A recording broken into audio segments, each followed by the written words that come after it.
This isn't just another road rage case. One bad decision, one loaded weapon, and now a young man is facing prison time. Let's unpack how it spiraled out of control. Vince? All right, and Mr. LaHood, if you can move down to the other end. All right. And are you Jason Giovanni Bustos? Yes, Your Honor. All right, you entered a plea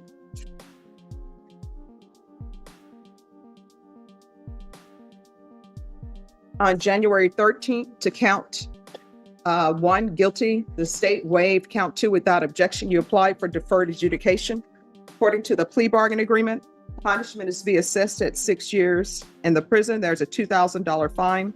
Important legal twist right here. A deadly weapon finding isn't just words. It means this is no longer probation friendly. The judge has fewer leniency options now.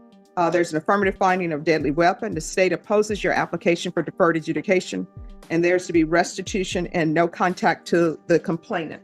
Have both parties had a chance to review the PSI report We have, Judge. and the TAP evaluation? We have. Any objections? No objections, no corrections or addition.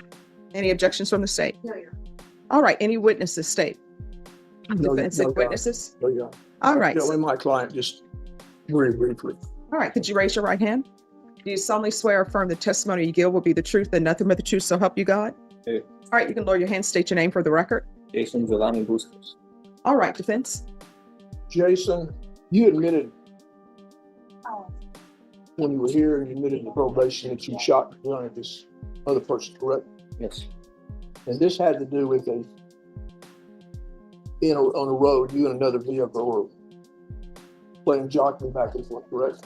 Yes. And I want to make sure, Judge, the other vehicle was a F-150 Ford pickup, Yes. and you had a 95 Ford Ranger, correct? Yes. 4-speed. Yes.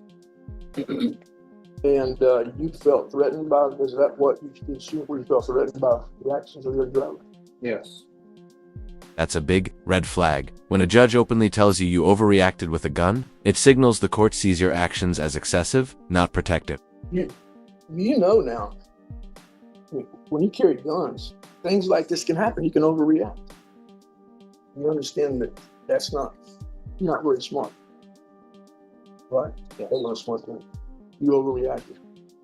Yes. Have you learned a lesson? I did. You think that you could be successful on probation? Yes. A lot of reporting, drug testing, fines to pay, community service, maybe some gun safety classes. Think you can be successful in that? Yes. You have a drug problem? I do not. Pass the witness. All right, any questions? Mr. Bustos, so you stated that you felt threatened by the other drivers that crashed, Yes. but the encounter that you had with them, it wasn't a short encounter, right? It went on for several miles, correct? Yes. And so at any time during that period where you guys are going back and forth with each other, did you ever think to call 911 and report that you were feeling threatened? No phone, no 911 call, the state isn't buying it. They're pressing. The idea that he had plenty of chances to de-escalate, but chose not to. You're this other individual. I did not have a phone at the time. Person. And so, I mean, there are multiple streets where you could turn off or went into a business and parked. Did you do any of that? No, there was heavy traffic during the whole entire incident. Okay. My first thought would be going towards the HEV that was right across from the highway, and I couldn't make it across due to just traffic flowing through. Okay. And so there was heavy traffic in the area for traffic. So the way that you use to reconcile this is to fire a firearm twice. That was your reaction, right? That was after when I got away from the heavy traffic. Okay. So why didn't you choose to get away from the other vehicle without threatened by? I did try to get away from the vehicle. But then you still followed them and shot. I didn't follow him. You did not follow them. No, I was being followed the whole entire time. Okay. But in the stipulated evidence, it says that the other Ford was taking the turnaround, right, when we fired into the vehicle, correct? No. So, let's talk about that. When I took the turnaround, there was an HEV. the entrance to that HEV was very close to the turnaround. So instead of proceeding, I decided to go straight. When I went straight to the first light, I decided to go on a right-hand turn lane, and I noticed that the truck was still following. Once I noticed that, and I checked my rearview mirror, he was already trying to try to jump over the curb to get to where I was headed towards, and I was trying to avoid just confrontation from him. So instead, I proceeded to go straight. When I got out the right-hand turn lane, I went straight when the light turned green to the other light, and I didn't even make it halfway until I almost got into an accident just from trying to drive away. My truck stalled, and that's when I noticed the driver was still proceeding and started tailgating, driving recklessly, maneuvering through cars through the traffic that I left behind. So from there, he caught up to me, and that's when I got scared and overreacted. Okay. And so I want you to help me understand this, because in your interview that you gave with Detective Grant, it says that you stated that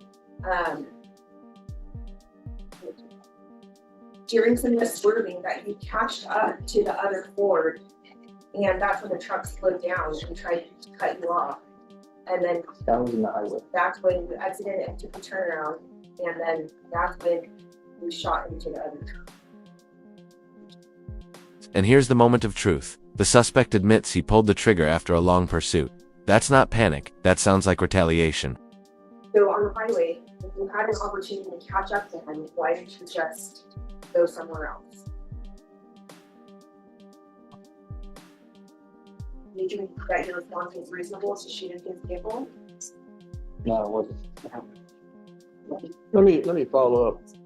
I'm well familiar with the location. I live out there. When you exited at the Leon Springs exit. Yes. Bernie Stage Road. When you exited there to do the turnaround, it's up a ways. There's no place to turn off. It's a service road. It's very heavily trafficked. And you make a turnaround. There's an HEV on the right-hand side, but there's like 3 lanes there when you do the turnaround. You had 2 or 3 lanes to be able to pull into HEV. Yeah. Correct. There's too much traffic. There always is on service road. Correct. So you continue straight. Is that correct? And your truck is a Ford Ranger, a 4-cylinder? Yes. When they're talking about catching up with the individual she brought up, did you accelerate to try to catch up? What we won't Not accelerated. What did you mean about trying to catch or catching up? What happened was, as we were driving forward On 10. He left it alone. I left it alone. I didn't do anything about it. There's no reason for me to catch up. I can't even catch up. No, yeah, I understand. Not against with the truck that has 8 cylinders against a Ford 4-cylinder truck. Anyway, I noticed from about a quarter of a mile, he's already tailgating another vehicle, but then again he starts to pull back dramatically. Okay. What do you mean by you caught up with him? What do you mean? I mean that. Were you trying to catch up with him? I wasn't trying to. The flow of traffic, you ended up getting ahead of him. Yeah. Okay. That's all I have. Thank you. Any other questions? All right, so I may just say this one thing. Yes. If I may. Well, just 1 second, because I want something cleared up for me. In the report, I'm reading the synopsis, and this is what the synopsis says in the stipulations. It says that the complainant was in his personally owned vehicle, the suspect was in his vehicle, and the suspect began to brake check him on the interstate. I understand brake checking people because sometimes people are riding your bumper. I understand that. I think it's crazy to do that, but I understand why people brake check, say, hey, quit riding my bumper. So that's not the problem for the court, that you were brake checking him. It says that the complainant decided to pass you and continue on his way. So what the synopsis so far is saying is that you were brake checking him, I guess because he was riding his bumper. And then the complainant decides, you know what, I'm just gonna pass this guy. So it says that he passes you, then you caught up to him, pulled up next to him, didn't fire your weapon, but exhibited your weapon to him, and then got in front of the complainant and started brake checking him again. That's where I have a problem. I can understand you're driving maybe the speed limit is 60. Sometimes people will be in what's called the fast lane on the freeway, and they're going below the speed limit, which is a no-no. But let's say the speed limit is 60, you're going 50 or 55, who cares? You're going less than whatever. Or maybe this person is speeding behind you. So they're behind you, they're riding your bumper, which people do, which they shouldn't do, because that doesn't give you time to stop if you need to stop immediately. So this person says, you start brake checking them. So I'm sure tempers are high. His temper is high. I know the complainant was probably upset, probably said a few choice words. And then the complainant gets from behind you, because you're brake checking him, and speeds past you. Maybe he gestured towards you or whatever, but he doesn't pull a weapon. So he speeds past you. The judge is laying it all out, from brake checking to brandishing a gun. This wasn't one moment of fear. It was a chain of aggressive decisions. That should have been the end of it. Maybe you get on the phone. You say you didn't have your phone, but maybe you memorize his license plate and call the police and say this person is recklessly driving. But he says what happens is you don't do that. After you brake check him and he decides to pass you, you then catch up to him and exhibit your weapon. That's a no-no right there. And then it says, then the complainant, instead of him just calling the police after you pulled your weapon at him, he pulls out his phone to start videotaping you. And then what he does, after you pulled out your gun and exhibited at him, he starts filming you on his phone. And then he starts chasing after you in his vehicle to film you. And it says he continues to follow you. And then they both took the turnaround at Bernie Stage Road and went on the access road. And it says that the complainant then continued to record you. And then you both got off at the 20,000 block of Interstate Highway 10. And then you came to abrupt stop as the complainant passed you on the left. And then when he passed you on the left, it says you started firing with your automatic handgun. And it says that the complainant was still filming on his cell phone when this occurred. So is somebody saying those are not the facts? Because that's what I'm reading. The last part, Your Honor, from what I can remember, is he did not pass me up. He just stopped after I stopped. Mm-hmm. I stopped just to make sure he can continue going. So did you brandish your weapon more than once? Did you brandish your weapon at him first and then brandished it later throughout this incident and then shoot it? I brandished it once. And when you brandished it, you fired it? Only on the second time. Okay, so then you brandished it more than one time. What the synopsis is saying, and don't feel that you have to agree with me, I'm just saying what's in the synopsis. What the synopsis is saying is you brake checked him. And then after you brake checked him, he went around you and passed you. You brandished a weapon. You didn't fire it. He gets upset that you're brandishing a weapon. So then he starts following you and filming you. And then you all meet up and you fire bullets into his vehicle. So is that not true? Is that not what happened? Yes, Your Honor, that is just what happened. All right. If it's not what happened, just tell me. I'm here trying to figure out what the appropriate sentence is. But I do have a problem if you are brandishing a weapon at somebody, right? And then later you brandish it again. There's a gap in time for tempers to cool. And then you brandish it again and you fire into a vehicle. Did you know how many people were in that vehicle? What if there were children in that vehicle? In their car seats, because you really can't see when babies are in car seats. People could have been killed. And then if you would have been a good shot and you would have killed him, maybe he would have crashed in other vehicles and somebody else would be dead. So you wanted to say something, counsel, or is there any other questions for him? No, just something, an argument. Sure. Two things. One is 95 Ford Ranger. My wife, although she drives a new car, has a 96 Ford Ranger, 6-cylinder. She uses for hauling plants, shrubbery, rocks, dirt. Ford Ranger does not have a lot of pickup. Well, it has a limited speed it will go. An F-150, it doesn't have a lot of acceleration. An F-150 has got a lot of acceleration. The defense makes their final push. No criminal record, mental health meds, steady job. But in cases involving guns and public safety, it's a hard sell. So we've got a small car and a large car. I don't know what happened, but I'm saying there's a difference there. And the 150 ought not be picking on the smaller guy, if in fact that was what he was doing. Second off is, there's questions about why don't you call the police? I don't want my wife going down I-10 and getting off on the service road, going at 50 and 60 miles an hour, getting on his cell phone and making a phone call. Oh, well, what I can tell you, counsel, the whole thing about calling the police, that's not the big issue for the court. Oh, I know. Yeah, okay. And I think he understands what he made a mistake. Also, I think he's had some mental health issues. He took medicine. They got him back on medicines in the jail. He has no prior criminal record. He had a job. He was productive before this happened. There's nothing in the record that says this would be a reoccurring type thing that I can see. Once he's learned a lesson, give him a chance on probation. I'm asking the court to give him a chance on probation. All right, state. Maybe even have some mental health treatment if the court thinks that's needed. Judge, we're asking that you deny the application to be sent to years in prison.